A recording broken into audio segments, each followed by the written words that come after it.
Hello everyone. So friends, आज हम discuss करने जा रहे हैं ये जो रिमेनिंग हमारा पार्ट रह गया था, इंडियाज 103 बिजनेस कॉम्बिनेशन का। ठीक है, हम लोगों ने यहाँ तक डिस्कस कर लिया था, सॉप से रिलेटेड डिस्कस कर लिया था, क्योंकि सॉप पीसी की कैलकुलेशन में काम आता है ना। ये सॉप हमारा पीसी की कैलकुलेशन में काम आता है, तो ये हमने डिस्कस कर लिया था।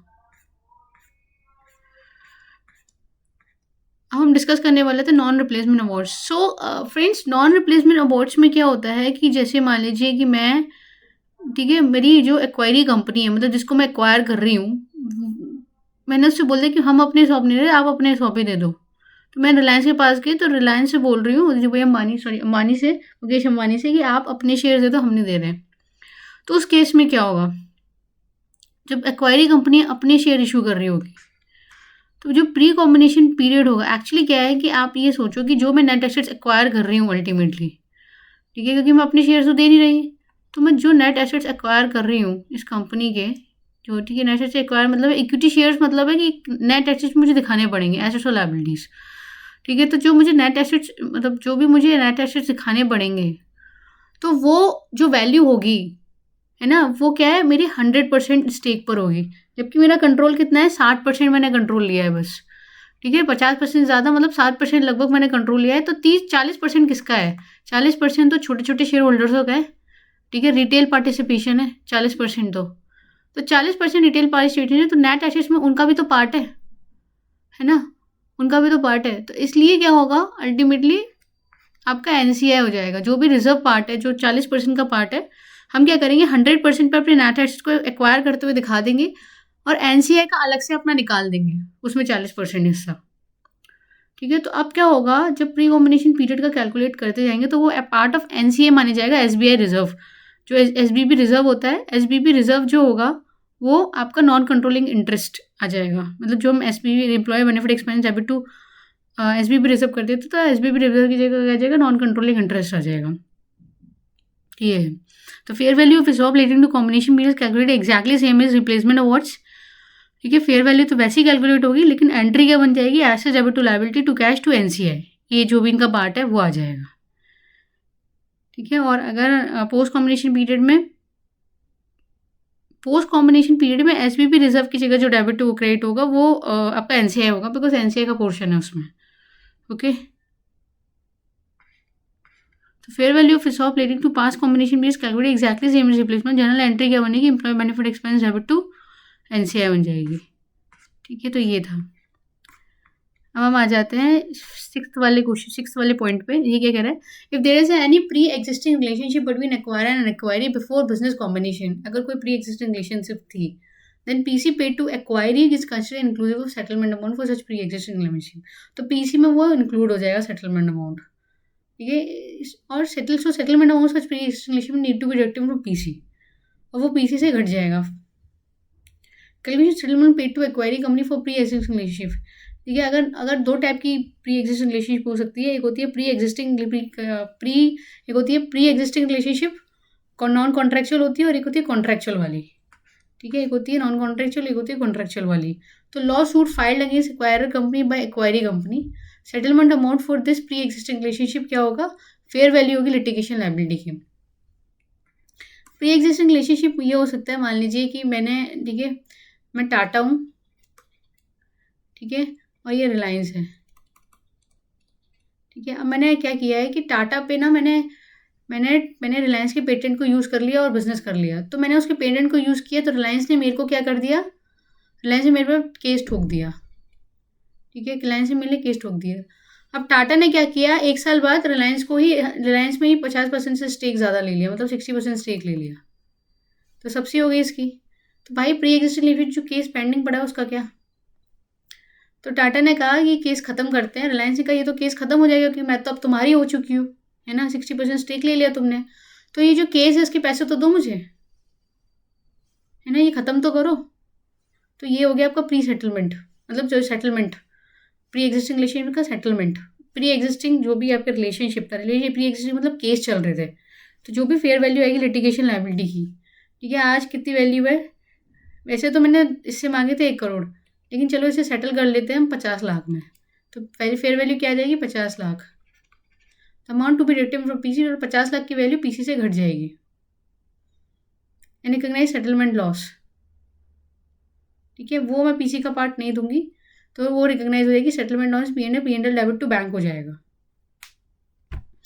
ठीक है, तो मतलब मेरे 50 लाख मुझे देने पड़े, वो पीसी से मैं पीसी में कंसिडर नहीं करूंगी। 50 lakh debit to bank, 50 lakh मैंने उसको दे दिए, जो भी जो रिलायंस थी उसको दे दिए। If there is a contractual relationship licence franchisee provide by acquirer company to acquiree company, licence वगैरह की वजह से अगर कॉन्ट्रेक्चुअल रिलेशनशिप है तो क्या होगा? ठीक है, मान लीजिए मैं हूँ मैकडी,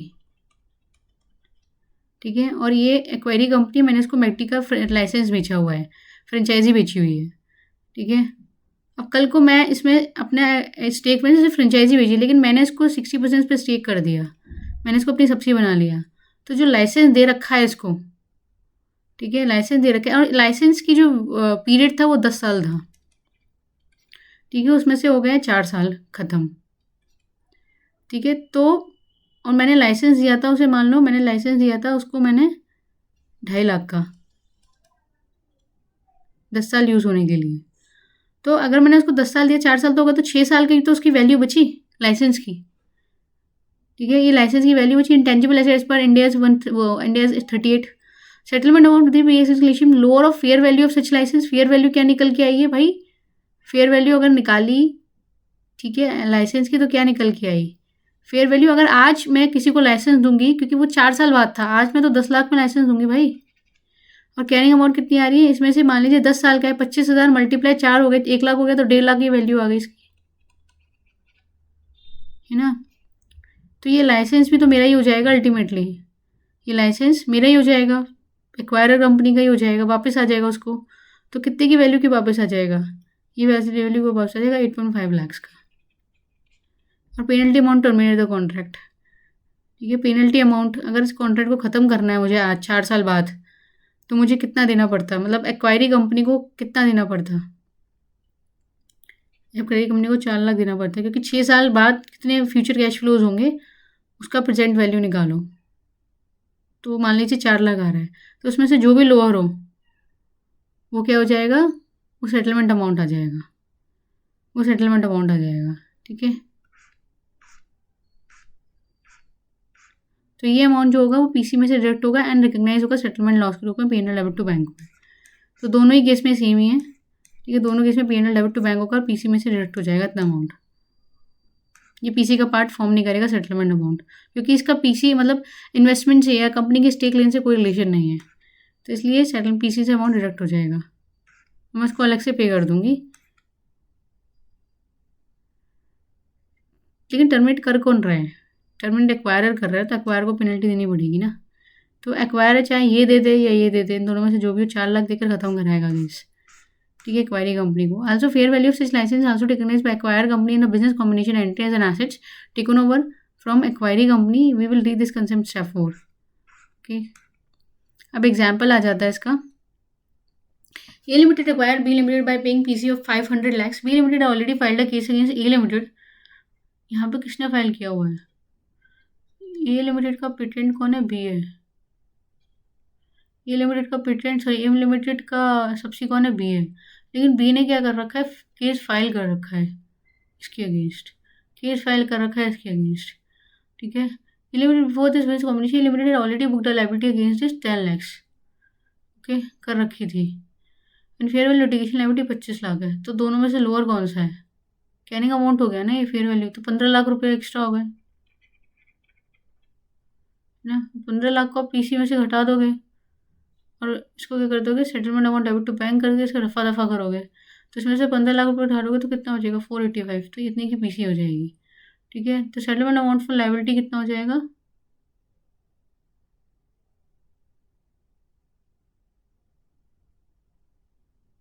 एक minute, fair value of litigation, अच्छा ओके, अच्छा सॉरी सॉरी, मैंने वो मान लिया था दूसरा वाला कॉन्ट्रेक्चुअल, ये नॉन कॉन्ट्रेक्चुअल हो गया ना। हाँ हाँ, तो आपका 500 में से 25 हट जाएगा, तो कितना बचेगा? कितना बचेगा? 500, 475 बचेगा पीसी। तो वही पीसी डालोगे आप, ठीक है, वही डालोगे पीसी। पीसी की वैल्यू क्या आ जाएगी?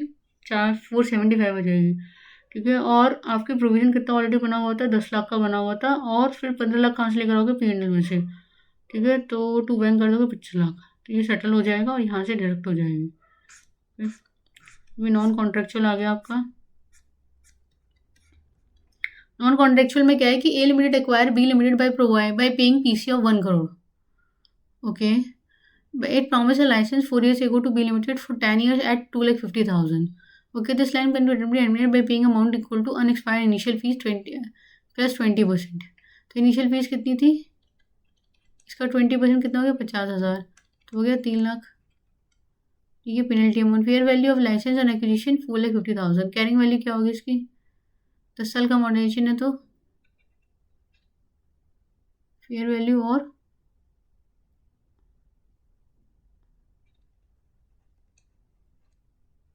1.5 लाख। ठीक है, तो 1.5 लाख इसमें से गए तो 3 लाख। ठीक है, आपको पेनल्टी कितनी देनी पड़ेगी,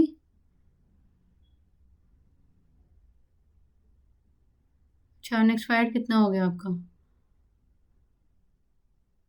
सेटलमेंट अपॉन लाइसेंस क्या निकालोगे आप, एक तो आप जैसे ये जो फेयर वैल्यू उसमें से माइनस कर दोगे 1.5 लाख को, है ना, लाइसेंस की फेयर वैल्यू कितनी है और आज ये कितनी बची हुई है इसकी बुक्स ऑफ अकाउंट्स में, तो मुझे नेट नेट कितना देना पड़ेगा लाइसेंस का, 3 लाख देना पड़ेगा उसको, या फिर मैं क्या दूँ उसको, 20% initial fees unexpired, unexpired initial fees कितनी होगी भाई, 1.5 लाख रुपए तो हो गई, और इसका 20% निकाल लो तो 0.3 हो गया, तो ये कितना हो गया, 1.8 लैक्स हो गया, है ना, ये हो गया आपका 1.8 लैक्स। तो 1.8 लैक्स या 3 लाख दोनों में से लोअर तो वही आप दे दोगे और वो पीसी में से घटा दोगे, तो इसमें से आप घटा दोगे 1 करोड़ में से 1.8 लैक्स और आप पीएनएल डेबिट टू बैंक कर दोगे। ठीक है, 98,20,000 आ जाएगा और पीएनएल डेबिट टू बैंक हो जाएगी। Identifying net assets taken over by of acquiring company bye acquire company.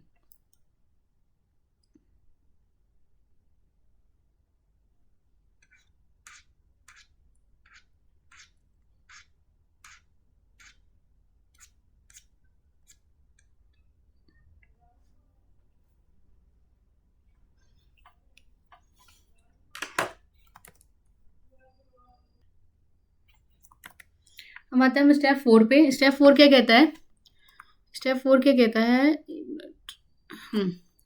So identifying the net assets taken over of acquiring company by acquirer company.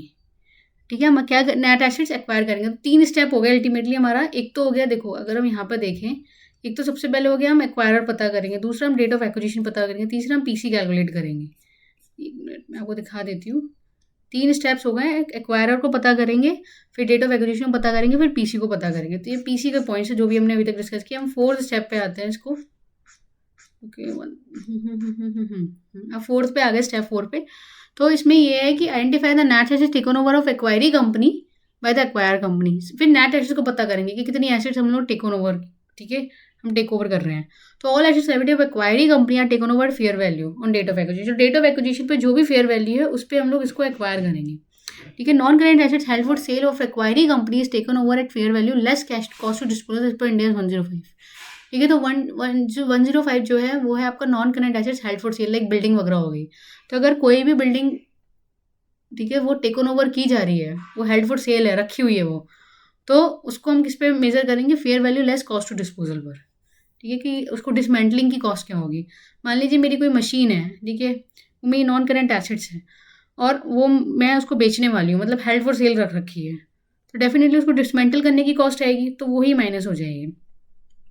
Intangible assets that meet the recognition criteria as per Ind AS 38 but are not recorded in inquiry books also taken over and recognized fair value at date of acquisition।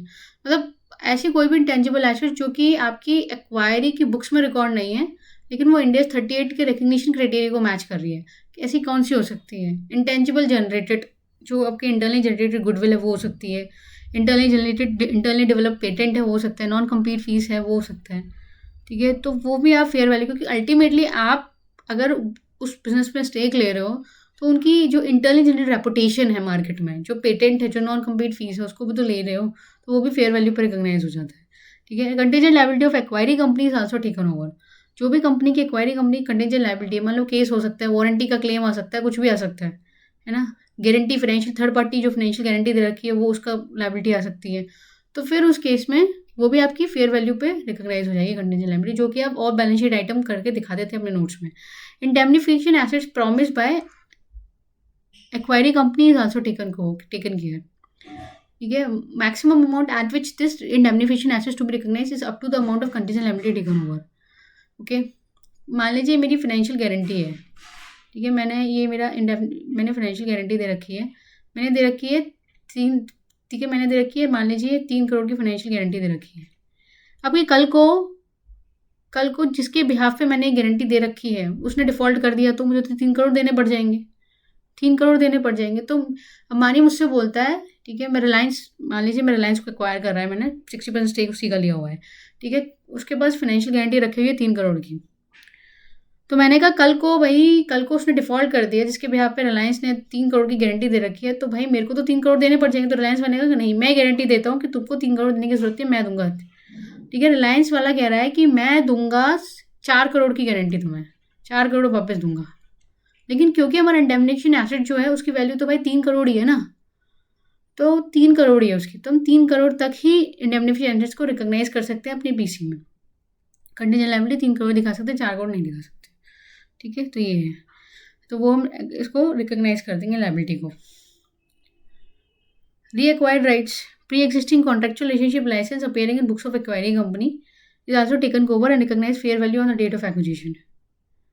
ठीक है, जो date of acquisition पे उसको लिया जाता है रीक्वायर्ड rights को, तो उसकी जो भी वैल्यू आ रही है वो ले ली जाएगी। Pre existing contractual relationship licence appearing in the books of acquiring company also taken care recognise fair value on the date of acquisition. Calculate recognise DTL arising due to net assets taken over of acquiring company. जो भी आपने net assets ली है उसकी वजह से आपका DTL बन रहा है बिजनेस कॉम्बिनेशन में, तो वो भी आप कंसिडर करोगे, जो कि हमने इंडेस आपका 12 में पढ़ा था। ठीक है, इंडेस 12 में पढ़ा था। और अलग से अगर बैलेंस शीट में एक्वायरी कंपनी की बैलेंस शीट मतलब रिलायंस की कंपनी की बैलेंस शीट में अगर डिटेल है तो वो भी लिए जाएंगे। उसके अलावा जो आपके नेट एसेट्स बन रहा है वो भी लिया जाएगा, क्योंकि अल्टीमेटली हमने इंडेस 12 में पढ़ा था कि जो फेयर वैल्यू होती है वो आपकी क्या बन जाती है, वो आपकी कैरिंग वैल्यू बन जाती है। ठीक है, एक्वायर कंपनी के केस में वो कैरिंग वैल्यू बन जाती है, और जो आपकी कैरिंग वैल्यू होती है एक्वायरी कंपनी की जो बैलेंस शीट में फिगर्स डली हुई हैं, ठीक है, बुक वैल्यू, वो आपकी टैक्स बेस बन जाती है। तो इन दोनों में जो भी डिफरेंस आता है, ठीक है, वो टेम्परेरी या डिडक्टेबल टेम्परेरी डिफरेंस बन जाता है, और उसी के बेसिस पे आपका डिटेल कैलकुलेट हो जाता है। तो ये वो केस है। ठीक है, अब जैसे मैं दिखा दूँ यहाँ पे fair value of assets taken over मान लीजिए 1000 रुपये है। ठीक है, और ये जो कैरिंग वैल्यू है नेट एसेट्स वो 800 रुपये है।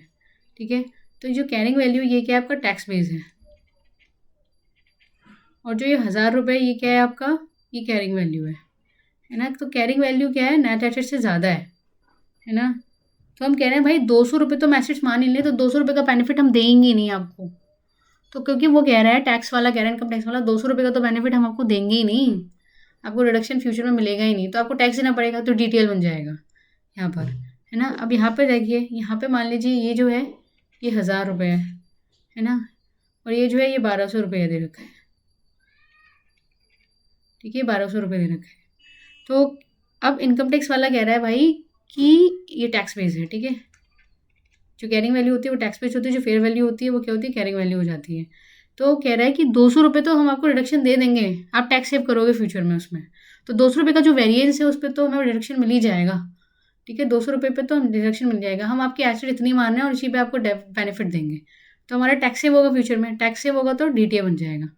तो ये है।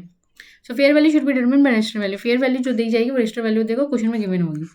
ठीक है, अब होगा ये हमने कैलकुलेट कर लिया कि भाई हमारा जो एसेट्स एक्वायर होगी उसकी वैल्यू क्या होगी, वैल्यूएशन क्या होगा। ठीक है, स्टेप 4 हो गया। अब हम आते हैं स्टेप 5 पे, हम नॉन कंट्रोलिंग इंटरेस्ट भी कैलकुलेट करेंगे। ठीक है, तो ये पोर्शन होगा एक्वायरी कंपनी का, not own by acquire company. ठीक है, मान लीजिए मेरा तो भैया 60% ही तो स्टेक है रिलायंस में, मेरा रिलायंस में कितना परसेंट स्टेक है, 60%, तो बाकी 40% किसका है, माइनॉरिटी होल्डर्स, शेयर होल्डर्स का, उन्हें एनसीआई भी बोलते हैं, नॉन कंट्रोलिंग इंटरेस्ट। ठीक है, तो calculation of NCI on acquisition date. ठीक है, एनसीआई में एनसीआई की कैलकुलेशन क्या होगी, फर्स्ट प्रेफरेंस दी जाएगी फेयर वैल्यू मेथड को। एनसीआई में fair value of NCI given the question, अगर एनसीआई की फेयर वैल्यू दी गई है तो वो दी जाएगी, अगर वह अदरवाइज फेयर वैल्यू पर शेयर ऑफ एक्वायरिंग कंपनी निकालोगे रिलायंस की फेयर वैल्यू क्या दे रखी है, मान लीजिए 1000 या 2000 रुपये पर शेयर दे रखा है। नंबर ऑफ शेयर्स कितने होल्ड हैं, 40,000 शेयर्स होल्ड हैं। ठीक है, 4000 मान लो।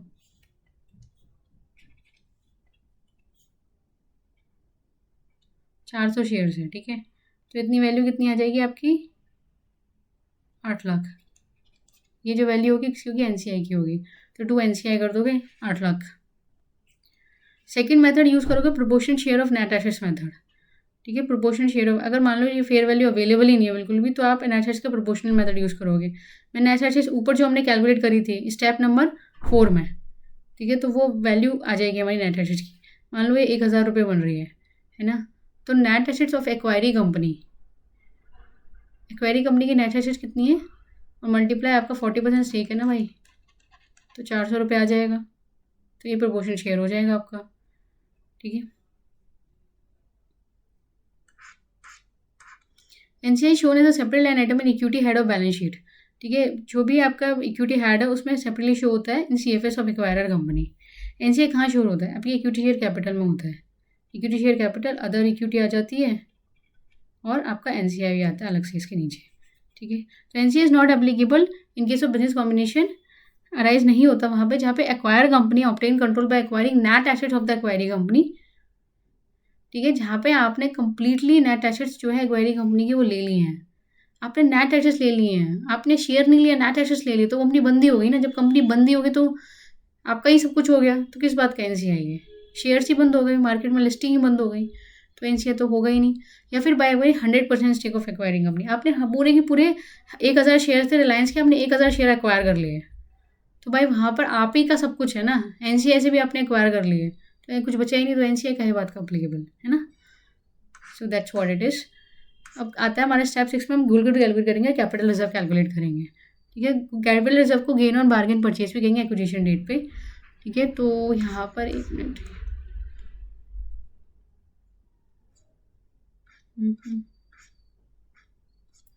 ऊपर एग्जाम्पल से समझ लेते हैं इसको, तब आपको बहुत अच्छी तरीके से समझ में आएगा, फिर ऊपर का पोर्शन पढ़ेंगे। तो एग्जाम्पल 1 है, A limited acquire 100% share of B limited for 10 crore, fair value of net assets 8 crore. ठीक है, तो गुडविल की कैलकुलेशन क्या होगी, आपने 100% शेयर ले रखा है बी लिमिटेड का 10 करोड़ में। ठीक है, और फेयर वैल्यू नेट एसेट्स की तो आप 2 करोड़ रुपये एक्स्ट्रा क्यों दे रहे हो, किस बात के, उसकी गुडविल के। आपने अगर अब रिलायंस के शेयर ले रहे हो भाई, ठीक है, 10 करोड़ में, और आपको मिल रही एसेट्स कितनी है, 8 करोड़, तो क्यों एक्स्ट्रा पे कर रहे हो, 2 करोड़ रुपये किसका है, गुडविल का पैसा दे रहे हो। ठीक है, एग्जाम्पल 2 वाला पढ़ते हैं, A limited acquire 70% of B limited for 10 crore and fair value of net assets of B limited 8 crore, calculate goodwill of NCI measure as per PSNA method. ठीक है, अब यहाँ पर क्या हो रहा है कि आप 10 करोड़ 70% से 10 करोड़ में ले रहे हो, लेकिन नेट एसेट्स आपको कितना मिल रही है, 8 करोड़ मिल रही है, लेकिन अल्टीमेटली 70% के लिए दे रहे हो ना। तो अगर मैं देखूँ, आप अगर मैं 8 करोड़ का 70% निकालूँ तो 5.6 करोड़ आएगा, तो 4.4 करोड़ आपकी गुडविल के पैसे दे रहे हो, है ना। 4.4 करोड़ गुडविल के पैसे नहीं दे रहे हो आप, सॉरी 4.4 करोड़ गुडविल के पैसे दे रहे हो, है ना। तो ये गुडविल का क्या हो रहा है, 70% के लिए तो दे रहे हो, अल्टीमेटली 70% के लिए दे रहे हो ये, है ना, 30% के लिए तो नहीं दे रहे, ये है। तो ये कौन सा है, पार्शियल गुडविल ले रहे हो, फुल गुडविल नहीं ले रहे हो आप, सिर्फ 70% के लिए आप 4.4 करोड़ रुपीज़ दे रहे हो। ओके, तो यही है, लेकिन इसकी कैलकुलेशन कैसे होगी, अगर हम इसका एनसीआई निकालेंगे तो 8 करोड़ का मल्टीप्लाई करोगे आप 30% से, तो अब 8 करोड़ का मल्टीप्लाई होगा 30%, 2.4 करोड़ रुपये से, तो वो एनसीआई कितनी हो जाएगी, 2.4 करोड़ हो जाएगी, है ना। तो आपके पास हम लोग जो मेथड यूज़ करते हैं वो ये करते हैं कि हम पीसी में उसको ऐड कर देते हैं। ठीक है, तो पीसी में ऐड कर देंगे तो कितना हो जाएगा, 100% शेयर्स के लिए 12.4 करोड़ हो जाएगा, उसमें से माइनस कितना हो जाएगा, नेशनल टेकन ओवर 8 करोड़, तो कितना आ जाएगा, गुडविल, पार्शियल गुडविल 4.4 करोड़। ये किसके लिए है, ये 70% स्टेक के लिए है। ठीक है, तो आप क्या करोगे, इसके 100% पीसी को कैलकुलेट कर दोगे, 100% स्टेक पर ले आओगे। ठीक है, एनसीआई का पोर्शन कैलकुलेट करके 100% स्टेक पे ले आओगे, और नेट एसेट्स तो आपकी 100% स्टेक पे दी हुई है, तो ये हो जाएगा, तो ऐसे कैलकुलेशन बनेगी। ठीक है, उसमें मैं एक चीज़ बता दूँ आपको।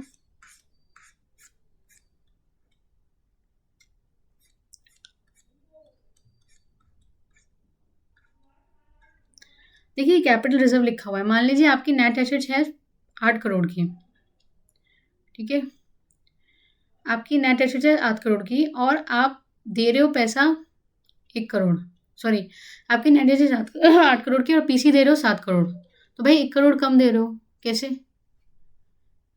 रिलायंस वाला पागल है क्या, वो 1 करोड़ में मान गया? तो अल्टीमेटली क्या है, मेरी नेगोशिएशन, मैंने कह दिया कि अब जैसे मैं लैपटॉप खरीदने जाती हूँ, ठीक है, लैपटॉप मेरे को मिलता है 1 लाख का, वो बोलता है सामने वाला, ठीक है, लेकिन मैं कह रही हूँ कि 1 लाख नहीं भाई, 90,000 रुपये दूंगी मैं, तो 10,000 रुपये डिस्काउंट दे दूँ, तो 10,000 रुपये क्या है, मेरा बार्गेनिंग बेनिफिट मिल गया, मुझे बार्गेनिंग बेनिफिट मिल गया। तो इसलिए उसने भी क्या किया, उसने भी नेगोशिएट किया कि 8 करोड़ की चीज़ मुझे 7 करोड़ में बेच दो, 8 करोड़ की चीज़ें हैं 7 करोड़ में बेच दो। मैंने रिलायंस के पास गई, मैंने कहा 8 करोड़ की चीज़ मैं 8 करोड़ नहीं दूंगी, 7 करोड़ दूंगी भैया, लगा लो, मतलब मानी जी लगा लीजिए। तो अब 7 करोड़ में मुझे मिल गया, तो 1 करोड़ क्या हो गया, मुझे बेनिफिट हो गया, तो इसे ही बोलते हैं गेन ऑन बार्गेन परचेज, इसे बोलते हैं गेन ऑन बार्गेन परचेज, और ये कैपिटल रिजर्व में जाता है, ठीक है, और कैपिटल रिजर्व में जाके बैलेंस शीट के अदर इक्विटी में चला जाता है, ठीक है। तो ये है फ्रेंड्स,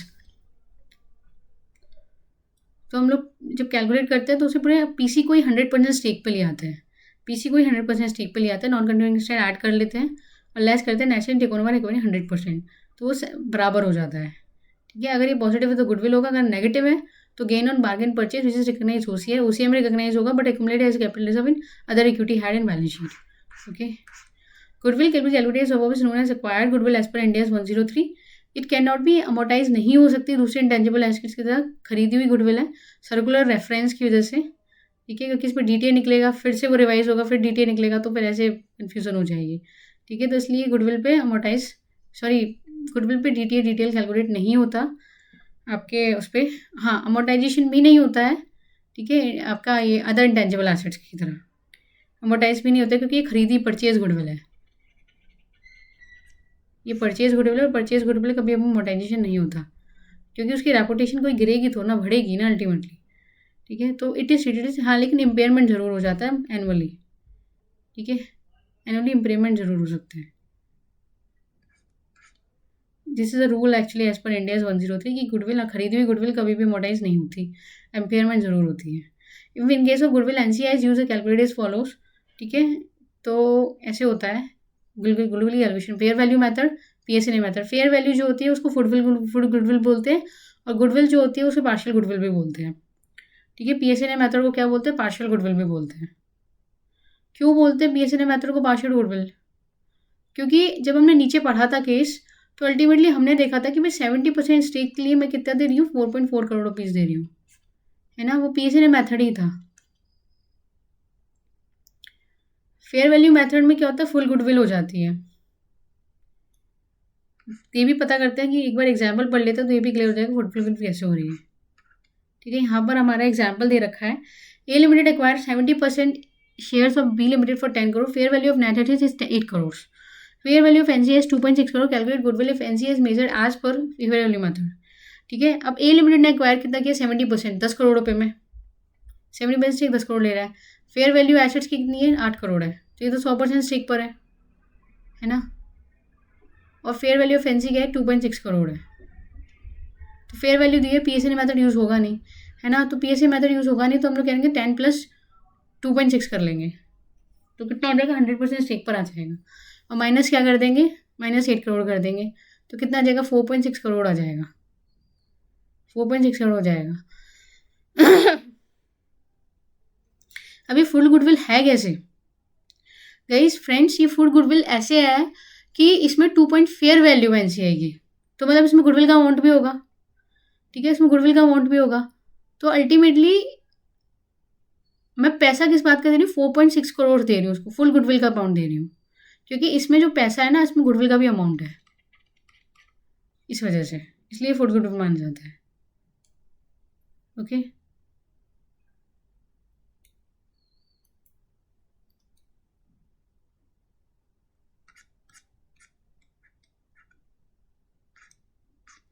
तो हमारा ये स्टेप हो गया कैलकुलेशन गुडविल कैपिटल रिजर्व। अब आते हैं स्टेप 7 पे, जर्नल एंट्री होगी। ठीक है। तो journal entry for business combination acquisition date पर एक्वायर कंपनी अपने CFS में डालेगी इसको। ठीक है। तो एसेट्स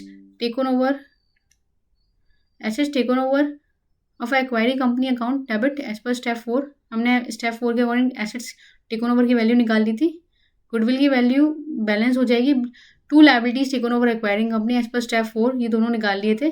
NCI भी निकाली थी एज पर स्टेप 5। ठीक है। और फिर आपका परचेज कंसिडरेशन आ जाएगा, वो स्टेप नंबर 3 के अकॉर्डिंग हमने निकाल लिया था। ठीक है। तो फिर जो भी डिफरेंस आएगा, बैलेंसिंग फिगर आएगी, वो या तो गुडविल में जाएगी या गेन और बार्गेन परचेज में चली जाएगी। परचेज करनी है सारी चीज़ें देख ली थी, कैश बैंक में दे दी, equity capital, debenture, provision for deferred consideration, fair. इसमें डेफर्ड कंसिडरेशन के केस में क्या आएगा, PV आ जाएगी इसकी। कंटीजेंट कंडीशन के केस में फेयर वैल्यू आ जाएगी, क्योंकि प्रोबेबिलिटी भी आ जाता है इसमें। SBP रिजर्व आ जाएगा अगर हमारा रिप्लेसमेंट मेथड में यूज़ कर रहे हैं तो। अपना खुद का शेयर इशू नहीं कर रहे तो। ठीक है।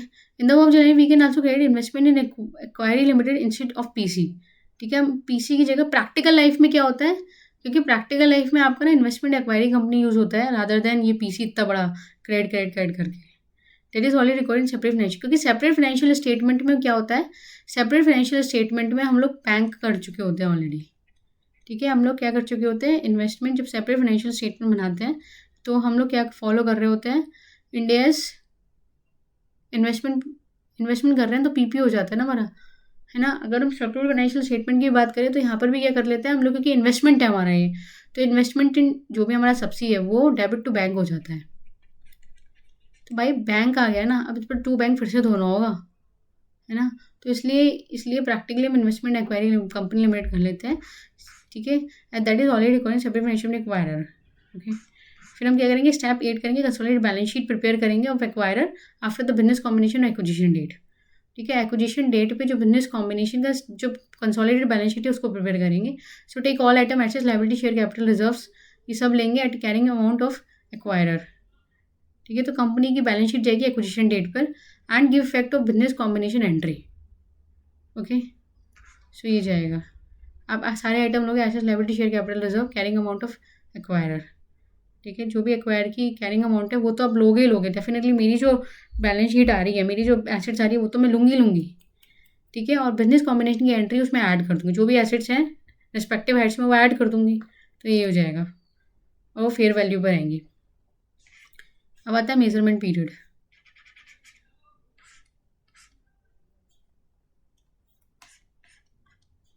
Measurement period. So when any new information is received after acquisition date regarding the fair value of assets and liability taken over of acquiring company, then अगर मुझे कोई नई इन्फॉर्मेशन रिसीव हो रही है, ठीक है, जो भी फेयर वैल्यू एसेट्स मैंने ली हुई हैं business combination as a part of business combination, और मुझे पता है कि एक्विजिशन डेट पर कुछ ऐसे मैंने अभी जल्दी के चक्कर में प्रोविजन बेसिस पर कुछ एसेट्स की वैल्यू देख ली थी। मान लीजिए मैंने एक्वायर की थी फर्नीचर, ठीक है, या फिर मैंने एक्वायर किया था डेफर्ड कंसिडरेशन, ठीक है, या फिर मैंने एक्वायर किया था फर्नीचर, मान लो फर्नीचर लिया है, मशीन्स ली, तो मशीन की प्रोविजन बेसिस पे 1 लाख रुपए डाल दिए थे। उस टाइम में देखिए, उस टाइम में इतना टाइम नहीं था कि हम लोग क्या करते, हम लोग एग्जैक्ट वैल्यू पता कर पाते, लेकिन वहाँ पे फैक्ट्स एंड सर्कमस्टेंसेस ऐसे थे और ऐसी इन्फॉर्मेशन मुझे 1 साल के अंदर मिल जाती है। मैंने वैल्यूअर से करवाया, मैंने इंस्पेक्शन करवाया, जो भी करवाया, मुझे 1 साल के अंदर वो इन्फॉर्मेशन मिल गई कि इसकी एसेट्स लायबिलिटी की फेयर वैल्यू में चेंज होगा। तो फिर मैं रिक्वायर्ड चेंज करूँगी, किसमें चेंज करूँगी, यानी एसेट्स टेकन ओवर वैल्यू उसमें ऐड कर दूँगी। मान लीजिए मेरी एसेट्स 1 लाख की नहीं 2 लाख की होनी थी मशीन्स, तो मैं 2 लाख उसमें 1 लाख और ऐड कर दूँगी। ठीक है। अब क्योंकि उसमें 2 लाख है तो 100% स्टेक पर है, मेरे तो 60% पार्टी है, तो बाकी का NCI में चला जाएगा 40% का पार्ट। ठीक है। तो हो जाएगा 2 NCI as per PSNA method. Difference in general entry वो गुडविल या कैपिटल रिजर्व आ जाएगा। ठीक है। गुडविल और कैपिटल रिजर्व आ जाएगा। ठीक है। क्या होगा देखो, मशीन मान लीजिए 1 लाख से बढ़ गई तो 1 लाख डेबिट हो जाएगा। NCI, इसमें NCI का पार्ट कितना है, 40% स्टेक है, तो 40,000 तो हो जाएगा, और 2 क्या आ जाएगा, 2 कैपिटल रिजर्व आ जाएगा। ठीक है। ये हो जाएगा। ओके। नॉर्मल अगर ऐसा नहीं है, ठीक है, ये दोनों कंडीशन कंप्लाई नहीं हो रही, मान लीजिए फैक्ट्स और सर्कमस्टेंसेस एग्जिस्ट कर रहे हैं, इन्फॉर्मेशन 1 साल बाद रिसीव हुई है, तो फिर आप एप्लीकेबल इंडेस लगा दोगे।